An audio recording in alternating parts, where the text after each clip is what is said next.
তুমি তার নামে মামলা করবা, দরকার হলে ইফটিজিং এর মামলা করবা, কোনো সমস্যা নাই। হ্যাঁ, ইফটিজিং এর মামলা করবা।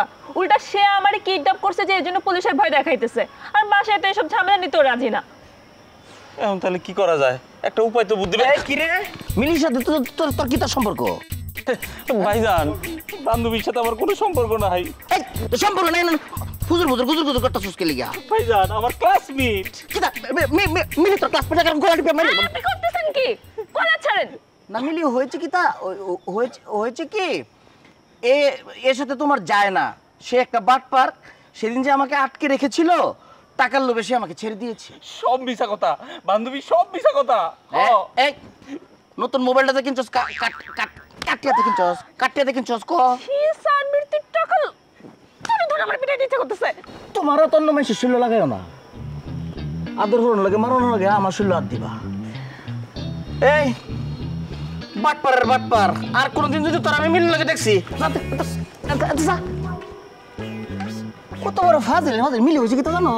এই ছেলেটি আমাকে যে ধরে নিয়ে গেল সেদিন, তারপরে সে আমাকে আমার কাছে একটা চাকরি ভিক্ষা করেছে, চেয়েছে যে তাকে একটা চাকরি দিতে হবে। আমি বলেছি ওকে দিব। তারপরে আমার হাতে পায়ে ধরে সে 50,000 টাকা নিয়েছে, সেটা দিয়ে সে ফোন কিনেছে। সে একটা 2 নম্বর ছেলে। সে যদি 2 নাম্বার হয় তাতে আমার কি? কি তো হ্যাঁ 2 নম্বর হলো তোমার কি তা? তোমার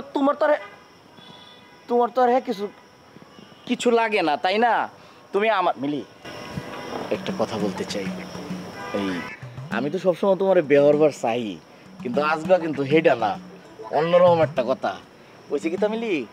আমি না আপনার কোনো কথা শুনতে চাই না। শুনো না, আমি না এই আমার স্বপ্নটা কই তোমারে, আমি দেখবাম যে একটা লাল টুকটো একটা শাড়ি পিন্দে আমার বাসর ঘরে তুমি অপেক্ষা করতেছো। আমার একটু দেরি হইব, তুমি মনে মনে চিন্তা করবো আয় না কি হনো আমার স্বামী, তুমি বয়ে থাকবো আমার লেগিয়া। পরে আমি আয়া আসতে এরকম ঘুমটাটা তুলবাম, সান মুখটা দেখবাম, দেখি আমি তোমার একটা স্বর্ণের মোবাইল গিফট করবো যে কিনছি আমি, দেও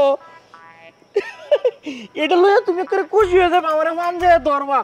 পরেরটা আমি কই থাকতেছি না, সরম পরে আমার বেতরা দিয়ে যাও মিলি, তোমার লেগে কিনছি এটা।